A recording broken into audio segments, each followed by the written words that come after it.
If you have a smart speaker, you have access to the entire world of NPR and St. Louis Public Radio. All the latest news and all the captivating stories. Activate our voices with yours by telling your smart speaker to play St. Louis Public Radio. Hi, everybody. This is Jason Rosenbaum, a political correspondent with St. Louis Public Radio. I've teamed up with the St. Louis on the Air producing folks to launch the Politically Speaking Hour on St. Louis on the Air. It's a program that takes a deep look at politics and policy in Missouri, Illinois, and the St. Louis region. Here's the debut episode. I'm so excited to launch this new show where we'll take a closer look at the big policy issues and political trends in Missouri, Illinois, and the St. Louis region.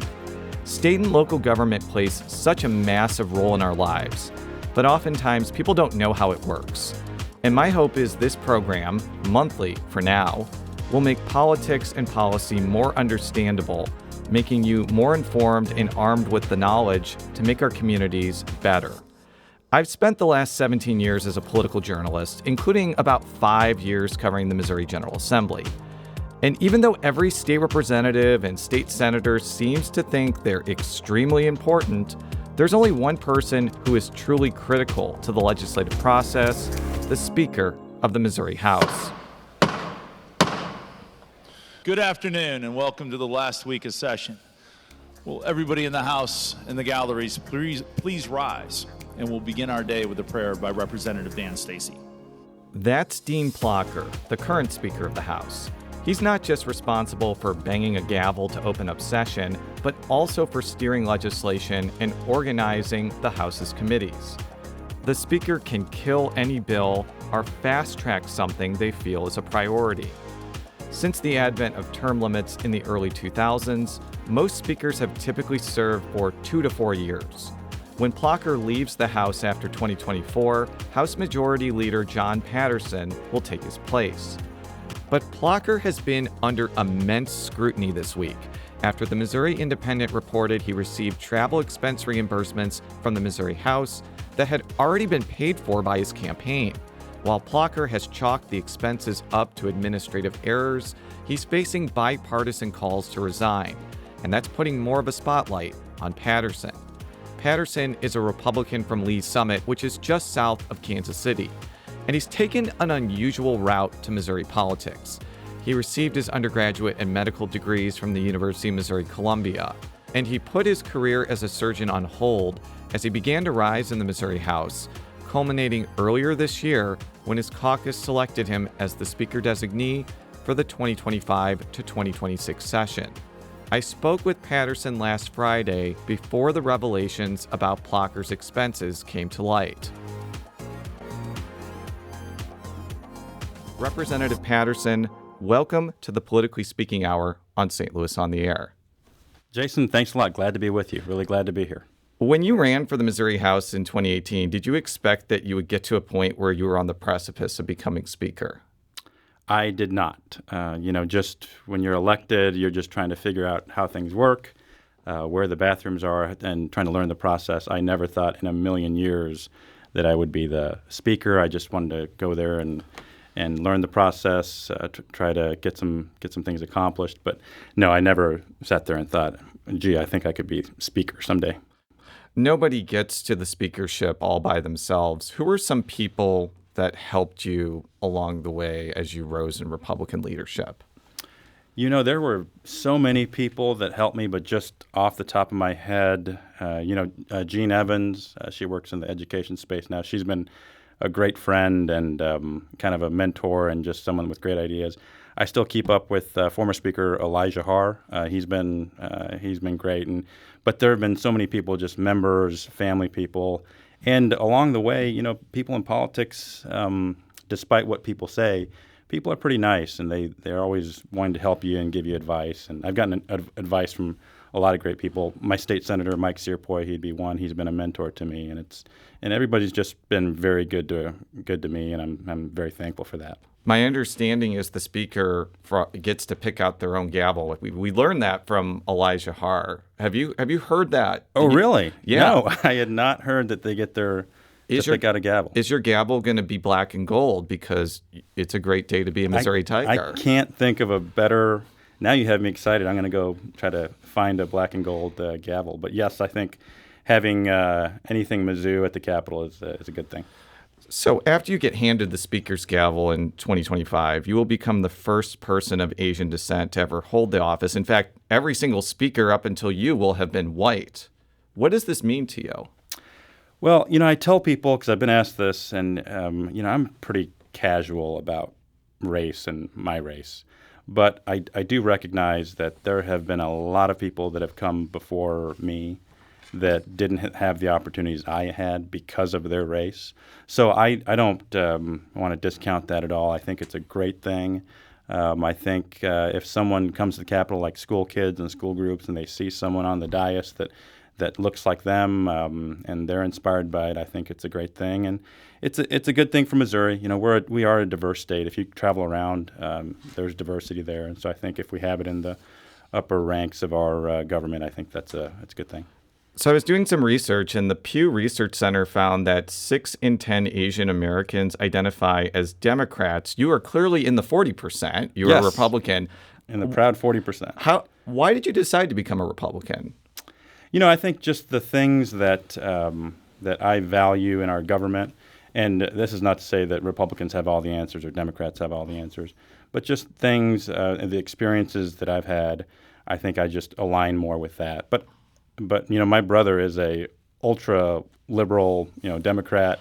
We get along. I think some of the things that he brings up, I definitely see, and I think it works best when you can see both sides. But you have to pick one, and I firmly align with the Republicans. What's the biggest argument that you've gotten into with your brother?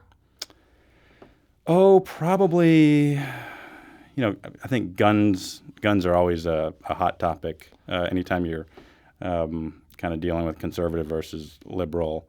I think we've had discussions about health care, probably things to do with tort reform. He's a lawyer. But yeah, we're always very friendly, but we have our disagreements. Are there any particular issues that you were really passionate about, either during your time in public office or before, that drove you to the Republican side? Well, I've always been... when I was in practice, I helped run a small business. So I'd always thought that, Republicans are a bit friendlier in terms of business. So that kind of made me align with them more. I think it's just kind of limited government, limited regulations, and just let people, let business owners and job creators do what they do best. So you have been in the Missouri legislature for 5 years now. What would you say is the toughest issue that you've encountered as a legislator? The toughest issue? We have tough ones. I think guns and crime is tough. I think we had an amendment or a bill last year that with this problem of kids carrying guns in the city of St. Louis. And I think they wanted to ban the kids carrying guns, which I think is a very reasonable thing to do. But then you also have to look at if some kid is out hunting in rural Missouri, are they now going to be a criminal? And so I think we took a lot of heat for that. I think it made national news that we want toddlers to have guns, but it's never that simple. And so when you're dealing with something like that, I think you have to look at all the sides. And ultimately, I thought there was something different that we should do than criminalize some kid out there that's 16 years old hunting on public land. Yeah, it does seem like there is a lot of resistance within your caucus to restricting guns in any way. But then there's also this pent-up frustration here in St. Louis and in Kansas City and elsewhere that you're not seeing a lot of action on guns from Jefferson City. How do you kind of balance those two competing lines of thought? Yeah, you're absolutely right. And I think some of it is just philosophical, and some of it is that rural-urban divide. And I can see where people in St. Louis would think, we want more restrictions, and the vast majority of the House Republican Conference, anyway, is firmly in the camp of protecting Second Amendment rights. So I think that's where you have the disconnect. And I think there are ways that we can kind of address crime that don't necessarily restrict people's Second Amendment rights. So I think those are the things that we have to work on. But I can see why people in the city feel differently than people in the rural areas. Earlier this year, House Republicans sought to prohibit spending for, quote, staffing vendors, consultants, or programs associated with diversity, equity, and inclusion. And that didn't end up making it through the Senate, but it's clearly something that your caucus wanted. How did you approach that issue? Well, I think that was done in the budget process. And on that issue, I think they call it DEI, or yes. diversity, equity, inclusion. On that, when you ask people, do you want diversity in your schools and workplace? Yes. Do you want equity? Yes. Do you want an inclusive environment? Yes. But it's then when you put this label on it of DEI, it turns into something completely different. What I want in people's workplaces and education is for people to be treated equally in colleges, for people to be advanced on their merits. And I think with the recent Supreme Court case and affirmative action, it's addressed that a little bit. So I think when you label something as DEI, I think it gets a bad connotation. But we want diversity and equity in workplaces and schools. So I think for that, I'm okay with saying that we fumbled that one. Yeah. There was a lot of pushback from Governor Mike Parson's administration on this. I talked with Department of Social Services Director Robert Nodell, and he says having DEI programs is critical to hiring people in his agency, which has been short-staffed for a long time. So how else do you talk about diversity and equity inclusion if you don't do it programmatically? Right. And, companies, every Fortune 500 company out there has it. Churches have it. I think it's a reasonable thing to do. And I think what we were trying to say, what we felt it was trying to say, and it was a bit of a surprise when the amendment was put on and you have to make a decision right there, is that we just don't want people to be discriminated against. And I think that there's a universal agreement on that. So I asked you about your toughest moment as a legislator. What was your best moment as a legislator in the past 5 years? I think the best moment, and it's just when I was the most proud, is when we were able to pass the health care coverage for postpartum women, and to do it without a whole lot of controversy. And I think that's something that I worked on. I did sponsor one of the bills for it, and to see it go through and for us to be united on it, that was a very proud moment. And I like to think, just being a part of that I had something to do with it. I'm talking with Representative Jon Patterson of Lee's Summit. I spoke with him last Friday. We'll have more of that conversation in just a moment. This is the Politically Speaking Hour on St. Louis on the Air.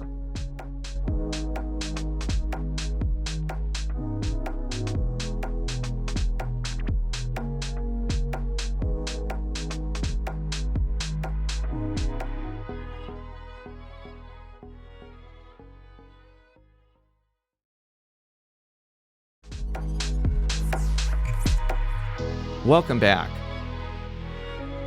I want to keep on the topic of difficult issues. There have been times when you have diverged from your caucus on major pieces of legislation. For instance, you were one of several Republicans to vote against a bill that bars minors from accessing things like puberty blockers and hormone therapy. Why did you end up diverging from your caucus there?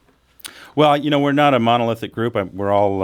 It's okay to think for yourself, and I might have had a different perspective on that than the other members. And the members that voted for the bill, I can completely see where they're coming from, because the drugs and what we're doing, I even question what we're doing. One of my friends does this particular kind of medicine. I'm very inquisitive with her about, well, what are you doing? How, what's going on? Because it is fairly new in terms of the medicine that I've seen. This is not something that we studied in medical school. But I just came to the conclusion that I think the negatives outweigh the positives. And I think there will be positive things that happened because of the bill, and that I wasn't going to vote for it. And that's okay. We're allowed to think for ourselves. What sort of negatives? You said the negatives outweigh the positives. What were the negative ramifications that led you to vote against the bill? Well, I think, anytime you have the state come in and tell parents and kids what they can do in terms of medical treatment, I think that's very problematic. I think 16, 17-year-olds, can start to make medical decisions for themselves. I think the way we did the bill, what I would like to have seen is that we make counseling mandatory and have certain restrictions. And then I would have liked to have been studied, because when you're looking at medical procedures and treatments, you need data. And so we would have been able to study it and then eventually come to a conclusion whether we think this is good or bad. But by banning it, we've just kind of sent these kids to other states, basically. So you are, as we mentioned on the outset, you are a medical doctor, and a lot of medical associations have vouched for what's known as gender-affirming care. Is that another reason that came into your decision-making as well? Yes, in so much as that those are societies that kind of look at the information and are trying to make recommendations based on what they think is best medically. That's part of it. But I think the greatest reason was, I'll tell you the greatest reason in the moment that I made the absolute decision that I wasn't going to vote for it is recently the American Academy of Pediatrics said that for very obese teenagers, that they should consider having weight loss surgery, because that's really the only thing that really treats morbid obesity. And when you have a child that's very obese, we know that they're set up for health problems down the road, and that they will probably die of cardiovascular disease much sooner than they should have if you're that obese at a young age. And so surgery should be considered. Well, there's no reason that the state couldn't come in and then say, you can't do surgery on this because of it's dangerous or it's experimental. And I firmly believe that there are some teenagers that would benefit from weight loss surgery because of the severe effects of morbid obesity on every system in your body. So it's just once we start doing this and go down this path, I think that's going to negatively affect healthcare for kids. So there's a reason I'm asking you about this, in addition to being a very top-of-mind issue. As House Majority Leader, you're responsible for bringing bills to the floor, and as Speaker, you're going to be responsible for setting an agenda. How do you manage a situation like what we just talked about, where you may personally disagree with the caucus priority, but you're still responsible for shuttling it through the legislature? Yes. So I think when you go into leadership, you kind of set aside your personal priorities and bills. This was obviously a priority for 99% of our members. So there was never a point that I would have said, we're not doing this. I think my job is to see what the House Republican Conference wants, and this was definitely a priority. So I made sure to make sure it got done. Why do you think the issue of barring gender-affirming care for minors has been such a large issue, not only in Missouri, but other Republican-leaning states? I think a lot of it is because if you're not in the medical field and you just kind of hear about it, it is somewhat shocking. When I was in med school, the way I learned about these drugs, it's a drug for prostate cancer. And then when you read in the paper that they're giving it to kids, I think there's a shocking aspect to it. And when I learned about it, I was surprised by it and wanted to learn more about it. But I just think it just seems, to the layperson, I think it seems very severe, and people have questions about that, and that's okay. I think people are right to question what medical treatments we're doing to kids. Some transgender Missourians who I talked with over the summer are bracing for laws that would restrict adults from receiving hormone therapy or gender transition surgery. Would this be something that you would oppose if it came up during your speakership? I would oppose that. I think we have to draw the line somewhere, and if we're going to be a government that is now dictating medical care for adults, then I don't think that's very Republican or very conservative. So let me explain why that's important. When you become Speaker in 2025, you are going to become extraordinarily powerful. Here's how former State Senator Jeff Smith described the speakership during a 2015 episode of the Politically Speaking podcast. Some might argue it's even more powerful than the governor's office. In a lot of respects, because the governor is presented with a binary decision: sign a bill or veto it.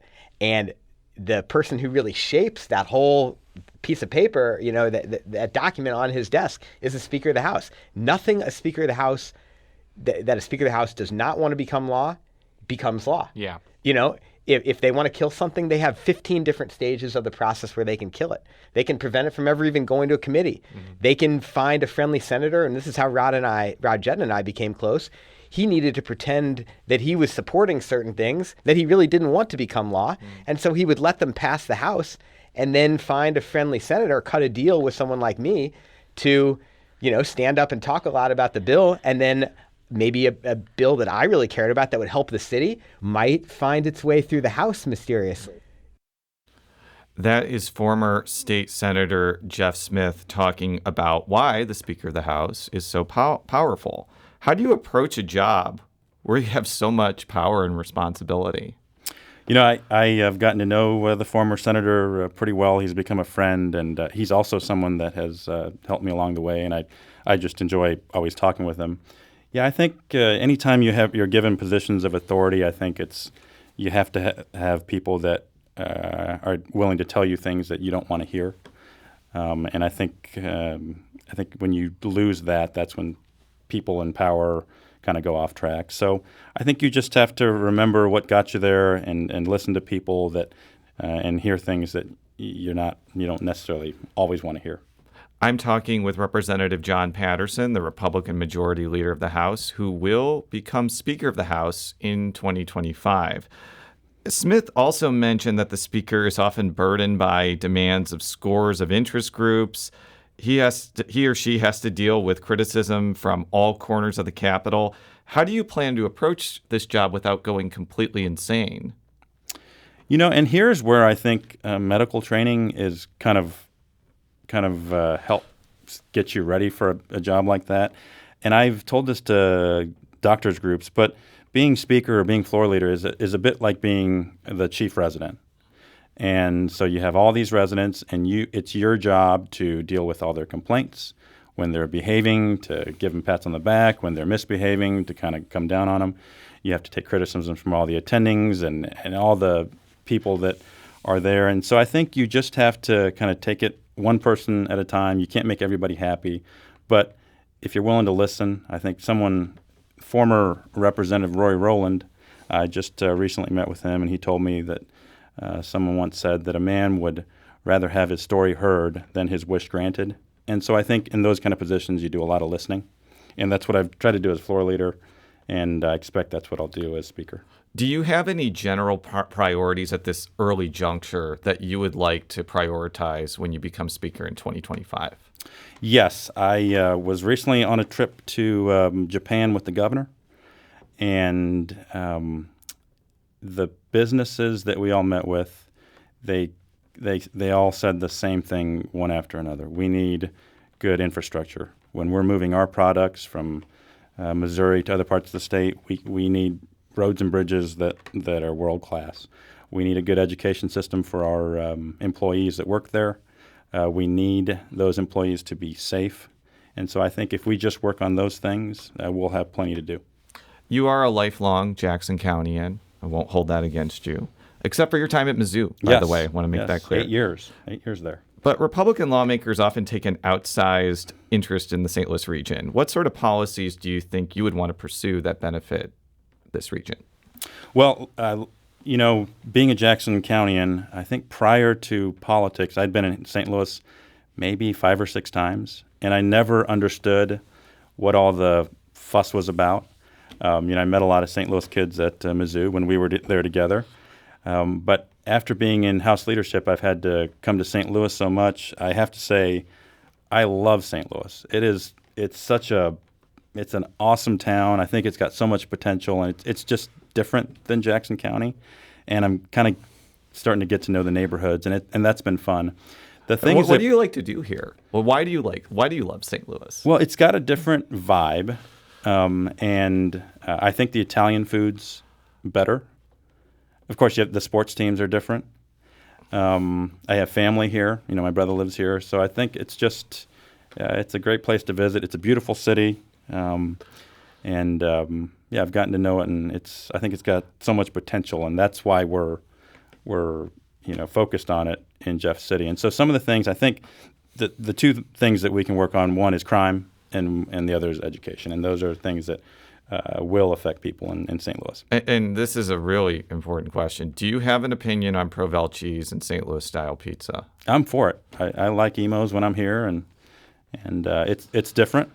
I don't have it when I'm back home, but when you're here, I think it's good. Well, I don't eat any dairy products, so I'm probably not the best person to talk about that. But to get back into seriousness for a bit, one common complaint from St. Louis Democrats that I hear all the time is that Republicans are quick to advance policies they think are good for our region, such as on crime, but don't really have the support of a public that leans toward the Democrats.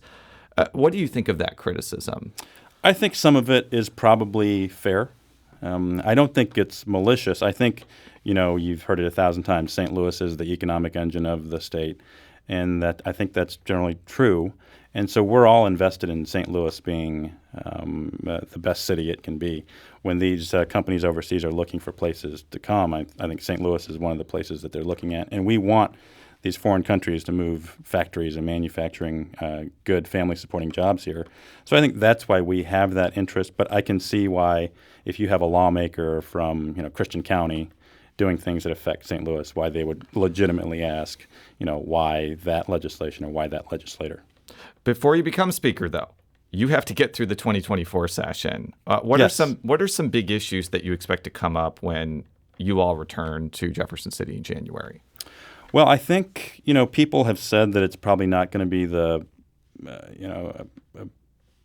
banner session that we've had in other years. And perhaps that's true, but I think we can get things done. I think it's an election year, so maybe we'll just be satisfied with singles and doubles. But there are things that we can work on. And again, it's infrastructure. I think we should continue our investment and work on I-70 and other projects that make these businesses want to move here. One of the things I think we should really focus on, and this is what I hear when I'm out talking with my neighbors and people back home, is childcare. The issue of childcare. It affects our ability to have a workforce that can supply the workers that these companies need. And we're getting to a point where a person that lives where I live, let's say they have 2 kids and their childcare bill is $2,500.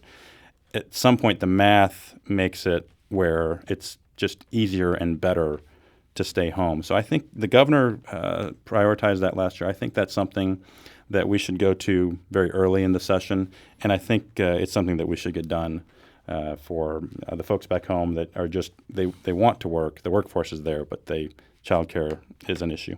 Continuing with the baseball metaphors, because I do love metaphors, and similes are okay too. What is a single or a double to you? I would say an example of a single would be, I think we've had bills in the past where school transparency. So you would have a website and every school would get a grade and every parent can get on the website and say, well, how is my kid's school doing? And then if they see, well, it's a great school, the scores are good, and then they say good. Or if they say it's failing kids, then they can go to their school districts and say, hey, what do we need to do to make our schools better? And in 2025, when there's not an election year, what would be considered a grand slam for you? I would consider a grand slam. So I just came here from Premier Charter School in St. Louis, and it was an amazing experience. I got to see the 900 kids that go to the school. And met with the principals and staff there, and to just see the things that they're doing. And they're really focusing on character-based development, and that's one of the things that makes it attractive for when high schools are recruiting. And they send a lot of kids to these selective schools here in St. Louis. And so I think a grand slam would be something that allows a student in Normandy or North St. Louis County to have those kinds of opportunities, whether it's a charter school or a magnet school or a school choice or open enrollment, whatever. I think if we could do something where those kind of kids get those kind of opportunities, that would be a grand slam. What do you make of the argument that charter schools rob public schools of funding? Because you're going to hear that a lot if you decide to aggressively push that issue. That's something that you always hear. But charter schools are public schools. They get funding just from the state. They get federal funding, and they get local funding. It's just their ability to do things and innovate. I think that's what sets them apart. I just don't see how they're taking away from anybody. I think they're just getting the normal amount that any other school would get. And you mentioned that there's lower expectations for the legislature during an election year. Why are there lower expectations? Well, I think generally speaking, to do things that are controversial, it's a little bit tougher because, politicians like to keep their constituents happy. There's also some of the political energy is spent on doing things that maybe get attention but aren't substantively the greatest thing or have the best chance of passing. So it's just the nature of politics, the nature of politicians, and that's why I would say that there's probably less substantive work and a little bit more politics. And there's going to be a number of statewide races up for grabs in 2024, and people in the legislature are going to be running for things like governor, Yes. Secretary of Yes. State. How is that going to influence the dynamic, and how is that going to influence your job of majority leader? Well, like I said, I think, when people are running for political office, it does take up some of the political energy, and that's okay. Some of the things that you do, I think, it's stuff to garner press and attention. But I can tell you the members in the House that I work with, they're all professionals. They all might be running for Senate or higher office. They'll be focused on doing the work that we have and trying to get things done. Do you plan to bring up a ballot item to make the Missouri Constitution more difficult to amend in 2024, especially after a proposal of that similar nature failed in Ohio? Well, I don't want to say whether we will or we won't. On that issue, though, of quote-unquote initiative petition reform. Thank you for putting it in quotes. Yes. I don't like using the word reform, but you're allowed to do that. Yes, But continue. the air quotes. There's two things I would say about that, and they can both be true. One is the way we change our Constitution in Missouri, I think it could be better. To get 50% of the vote on a hot August afternoon and to change the Constitution, I think it should be a little bit more difficult to do that. It should reflect, consensus and compromise. Just like in the U.S. Constitution, it's very difficult to amend. Can you just imagine if you could change the U.S. Constitution with 50% of people voting? I mean, that's all we would do. We would just have constitutional amendments, and special interests would pay for them, and the country, it would be ruinous for the country. With that said, it is also true that to change the process, I think would be very difficult. I think it's rather unlikely, just because it's such a politically hard thing to do.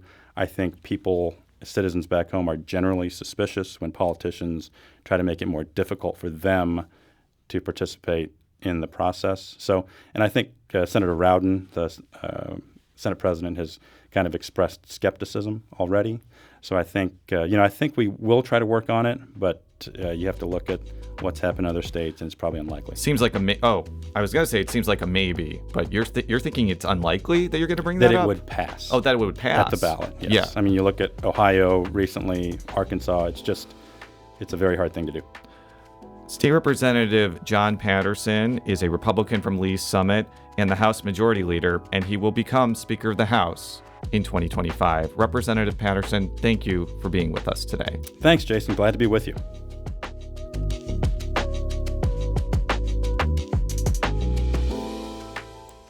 Jon Patterson joined me last Friday, and that was before controversy surrounding current House Speaker Dean Plocher came to light. We'll get to why some people are calling for Plocher to resign in just a moment. St. Louis Public Radio Statehouse and Politics reporter Sarah Kellogg joins me now. Sarah, welcome. Thank you so much, Jason. Congratulations on your first show. Well, we got to get through it before you can True, congratulate that's true. We're me getting fully. ahead of ourselves. What was your biggest takeaway from my conversation with Representative Patterson? I think the biggest takeaway for me from listening to him and having now followed him for basically a year as the floor leader is what he considered was his best moment, which was the healthcare for postpartum women on Medicaid. And that's something that's incredibly bipartisan. That was something that Democrats really wanted, and that's something that, a good faction of Republicans wanted. And when it did pass, the no votes were from Republicans. So to me, it's really interesting that his biggest win was something that the parties could agree on. And I think that says a lot about him and his priorities and what they might be as Speaker. And another striking thing about Patterson is he doesn't seem to back away from more moderate tendencies, notably on the bill barring minors from accessing puberty blockers, hormone therapy. Mm-hmm. How do you think he'll lead a caucus full of lawmakers who are objectively more conservative than him? I think he kind of answered that in his interview, which was a lot of his needs when you're in leadership, not putting your needs kind of behind the caucus. And he's shown that, I think, through these votes and putting these bills up, he might not agree with them, but he's still putting them up for a vote. He's still moving the agenda forward. So I think he'll have the ability to say, well, this isn't about me. I can't have these legislative priorities, and following his caucus. So I think it's not going to be as hard as maybe some might think. Now, Patterson is getting perhaps a little bit more attention this week because Dean Plocher, the current Speaker of the House, is under a heck of a lot of fire. What's going on here? Well, it's all from a story. Again, we credited the Missouri Independent, and they pretty much reported that Plocher had been asking for reimbursements for travel and other expenses that to his personal account that had already been paid for in his campaign. And it wasn't a one-off incident. It had been happening multiple times. And now he has said that he noticed it. He's already paying some of the money back, and the Independent has reported that as well. But that's led to kind of, the general, this is the swamp at work, this is corruption. So there have been calls for him to resign. I mentioned earlier that I spoke with Representative Patterson last Friday, and that was before revelations about House Speaker Dean Plocher's expenses came to light. I reached out to Patterson, and he told me that a House committee will look into the allegations around Plocher's conduct and, quote, review and act upon their recommendations, just as we have previously with similar matters. He's talking about the House Ethics Committee. Mm-hmm. I don't know if they're meeting as we are recording right now, but I believe that they did meet today. And it's a pretty opaque process. It's not public from what I recall. No, and as you were talking, I looked it up. It says in progress still. So they still are meeting currently as we speak, but it is a closed meeting, so we do not know what they're talking about. I caught up with Governor Mike Parson on Wednesday, and he was asked if Plocher still had Missourians' trust and was also asked if he should step down. Here's what Parson said. Well, I don't know all the details other than what I'm reading from you guys, but he needs to pay it back. I mean, if he owes the money, he needs to pay it back, and he needs to get straight. He needs to tell it what happened. And that's the only thing you can do is just tell the truth and do what's right after that. So I don't know where that ends or where it goes, but right now what I do know is it sounds like he's paying it back, what I do know, and he needs to figure out if he's going to have the trust of the people. I don't know yet. I think it's too early to be able to tell that. That was Governor Mike Parson being asked about the future of Dean Plocher's role as Speaker of the House. What do you make of Parson's comments? I don't think that sounded like a ringing endorsement. I think it also indicates that he's right that it is really early. We don't really know where the chips are going to fall yet. I think that Parson in general kind of stays out of the legislative business. It's kind of been his thing the last couple of years because he comes in, he does State of the State, he mentions his budget, he works on budget. You don't really get him commenting much on policy the rest of the year. So I think he's also just kind of trying to keep those branches separate. So we've obviously seen on a national level how uncertainty over the leadership of a legislative chamber can affect whether important bills pass or fail. How do you think Plocher's woes could affect the House's ability to function? With the caveat, we don't know how this is going to unfold right now. Yeah, I think that's a good question that we don't quite know the answer to yet. I think that ultimately, as you talked about with Patterson, the fact that it's election year is already going to deal with kind of the functionality of the House. But with the House, there are previous questions would mean end of debate are common. I think things will still get going. If this was the Senate, that might be an entirely different conversation. But I think with the House, I think things will still probably go on as usual. And as you just mentioned, you stole my thunder, Sarah, and I'm glad you did. The Senate has been kind of in a constant state of turmoil for a long time because there's factionalism within the Republican Party. It leads to filibustering and name calling. So what would happen if you have a House in chaos and a Senate continually in chaos? That will be a really long 4.5 months for me, I think, is what that means. But and also we have to deal with the fact that the House and Senate also don't get along. It's not even just within the Senate. There have been fissions between those chambers for years. So I think we're going to see what that ultimately ends up in a couple months. I think another thing that comes to mind when looking at Plocher's plight right now is you just don't see a lot of his Republican colleagues defending his actions. And you've seen like several Republicans call on him to resign in the caucus. What do you kind of make of the reaction among other Republicans to his woes? I think a lot of people are waiting to see what comes out of this ethics commission. I think it's still really new information. I think that knee-jerk reaction, now there are some that are doing that. I think you have to mention at least one of the people calling for Plocher to resign is running for a position himself. So you have to think about elections and how they play into it. Representative Doug Ritchie, Yes, who's running for state Senate. Yes, Continue. so I think you have to think about that too, as well as why they are choosing to speak or not. I think that's also a point of consideration. Now, before we go to break, one of the notable things about that conversation with Patterson is he doesn't seem to think that making the constitutional harder to amend will pass. Like, how do you sell that idea to voters? That you repeated the question that I've asked like every Republican while we've done our Politically Speaking podcast, which is how do you sell this to people? Because it failed in Arkansas and it failed in Ohio. And you have to think of, well, these are things that people want. They want to pass recreational or medical marijuana. They want to pass minimum wage increases. And if the legislature fails to do those things, this is a method for them to do that. So how do you sell that to them other than, it makes our constitution more, protected? People don't care about that. They want the things that they want, I think, to be able to vote for it. We need to take a quick break, but when we come back, we'll open our mailbag and answer your questions. This is the Politically Speaking Hour on St. Louis on the Air.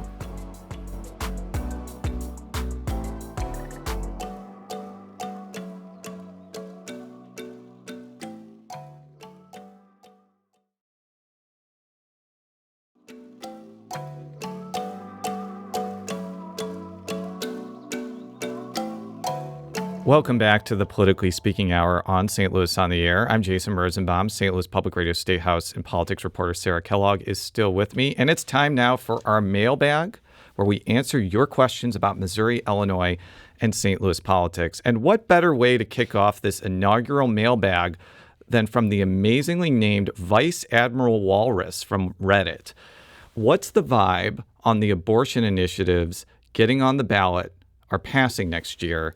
The delay tactics tell me that the state GOP is very afraid of it. Sarah, what are these delay tactics that our friend Vice Admiral Walrus is talking about? So these delay tactics started with the fiscal note. So there is a set of initiatives. There's multiple sets. Jason will get into that a little bit. But this one particular set, there was a disagreement between the Attorney General and the auditor over how much this variety of abortion amendments, which would legalize abortion but deal with other areas of healthcare, of reproductive healthcare. There was basically a disagreement of how much that would cost, and the Attorney General refused to sign off on this fiscal note. That went to court. That ultimately went to the Supreme Court, where the Supreme Court said, no, you can't just, you have not really more than just a rubber stamp to do this. So that was the first lawsuit, and that delayed it for months because there was that, basically the ACLU sued over this delay. And now, once that lawsuit was resolved, then the ACLU sued again over the wording issued by Secretary of State Ashcroft, which they called too extreme. Now, that has not been resolved yet. That's still going its way through the courts. But that's months and months where they could be collecting signatures. So those are the delay tactics they're talking about. And if that isn't enough, yesterday there was a lawsuit filed over another batch of abortion initiatives from Jamie Corley. And they are more modest than much of the 11 you just talked about. And it's the same thing, trying to rewrite the ballot summary language. But they're also challenging the fiscal note, namely the fact that it says $21 million will have to be spent on additional litigation costs. That's going to kind of wind through the courts in the coming weeks and months. Mm-hmm. So Teresa Murray asks, please explain how the Missouri presidential caucus will work. So I think we'll probably actually spend an entire show on specifically how it works. Mm-hmm. But the reality is Missouri's had state-run presidential primaries for a while. That's no longer the case. It's run by parties. The Democratic one will work pretty similarly to a primary where you could go into a location or do a mail-in ballot. But the Republican one will be like Iowa, where you actually have to physically go to a location and you have to like physically gravitate toward a candidate. And Republican Chris Gron Howard, it was the person that actually came up with the rules for this caucus, and he's not happy about it. And he says that this process is not convenient and arguably discriminatory. When the legislature didn't pass this, they disenfranchised every Republican who serves overseas in the military, can't be there on that specific, because the caucus, you have to not only be there at that day, but you have to be there at that specific time, and you have to stay there. That's Republican Chris Gron Howard explaining why he's not a fan of the party-run caucus. Sarah, I know that there was an attempt to try and go back to the state-run process, and I just hit the microphone there. Why did that fail? Ultimately, it didn't get enough votes in the Missouri House. There was an effort, and it's also come back to last year when they passed it for the first place. So this is very new for people. I'm not sure people actually know that this change is going to be happening, which is why we're going to do a show on it. But ultimately, there was an effort. It got an up and down vote, and it failed. And so I don't know if there's going to be an attempt this coming year to maybe reverse it. But ultimately, why this passed in the first place was a big omnibus bill, and this was something that people who ran elections wanted. So we'll see what ultimately happens. Robert Werner asks, did the St. Louis City Water Department receive any funds from the state or federal government to repair and or upgrade its water purification plants? I learned while talking to a licensed plumber that a water softener device would cost $3,000 to $4,000. How hard is city water? It seems everyone would benefit if the city could soften our portable water. Well, we actually touched base with Nick Dunn, who is a spokesperson for St. Louis Mayor Tashar Jones. What did Nick say? He said the city has not allocated American Rescue Plan funds specifically on the water division, though the city is looking at federal grant funding opportunities through the Bipartisan Infrastructure Act and other federal sources to make upgrades. The city recently increased rates, and Dunn said to, quote, ensure the water division can rebuild its reserves and continue to provide the best tasting drinking water in the country. Is St. Louis drinking water tastier than Columbia drinking water? 1,000%. I would agree with that. I lived in Columbia for a while. I live there now, so yeah. Tish on X, which is what Twitter is called now, wrote in to say, I'd love to see the revenue sources in the city of St. Louis and the county explained, especially the city. That is again an answer that would probably require a whole show. But Sarah, you have been covering the future of a very important revenue source in the city. What can you tell us? That is the earnings tax, which makes up a big bulk of the revenue in St. Louis City. And so this past fall, Speaker Dean Plocher created a committee to examine both the earnings tax and then expanded it to include property taxes, but mainly the earnings tax, which impacts St. Louis and Kansas City. And right now, it's really an exploratory committee. We had Representative Jim Murphy on the show on one of our podcasts to explain it because he's the head of it. But basically, they're examining it, seeing what they can do to improve it or maybe possibly phase it out, which that's the big question of, okay, then where does the rest of the revenue come from? So right now, it's really exploratory. They actually have their next meeting on Monday, but they're just gathering information. I know one thing that he really does want to look at and probably would be dealing with remote work. So people who worked remotely, but for St. Louis businesses, but then still had to pay that earnings tax, even if they lived nowhere near St. Louis. So I know that's something he's very interested in looking in. So it's just it's an early process. They're going to meet a couple more times, and we'll probably see some recommendations out of it at the end. And Jason Rosenbaum writes in via carrier pigeon to Sarah Kellogg. It's hard to believe that we are only a couple months away from the legislative session. What are some issues that you're going to be paying attention to? As you mentioned, with Patterson initiative petition changes making it harder to amend the Constitution, that's kind of the first person I've heard kind of be a little more like, I think it's still going to get done, but a lot of people have a lot more faith in that it's going to at least pass and maybe make it to voters. So I think that's still going to be a focus. I think foreign ownership of farmland, that was something that made it through one of the chambers last year. Ultimately, there was a lot of disagreements between the two chambers of what that could look like, but I'm sure that will be up again. I think sports betting is yet another topic. It's this, I did a whole feature on this of why people are just frustrated that they can't get this done.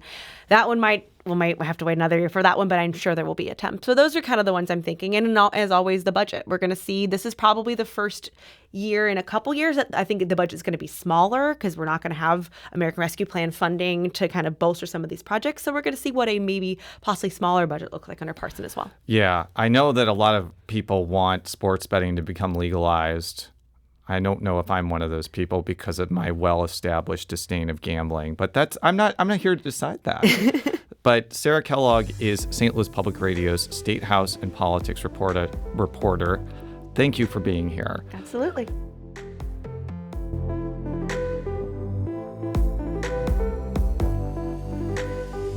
If you have a question about Illinois, Missouri, or St. Louis politics or government that we could answer in a future show, send it to us.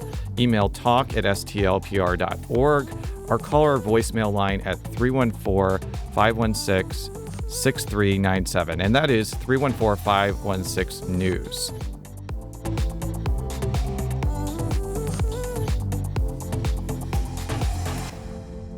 Support for the Politically Speaking Hour on St. Louis on the Air comes from the Sue and Lynn Schneider Charitable Fund.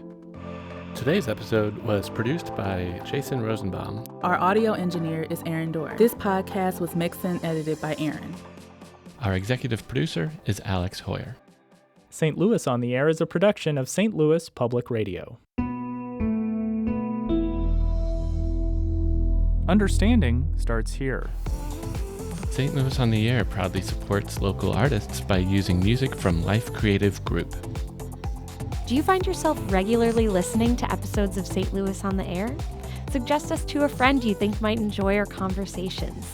And leave us a review and rating on Apple Podcasts on the App Store. It's the simplest way to help people discover our show. Thanks. St. Louis Public Radio is a member-supported service of the University of Missouri St. Louis.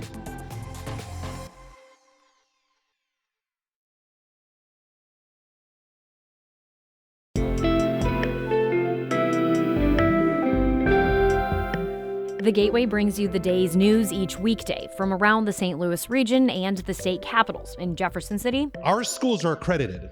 We don't need this bill. And Springfield. How many more years must pass before lawmakers see time is of the essence? I'm Abby Larico. Join me each weekday for The Gateway on the STLPR app or wherever you get podcasts.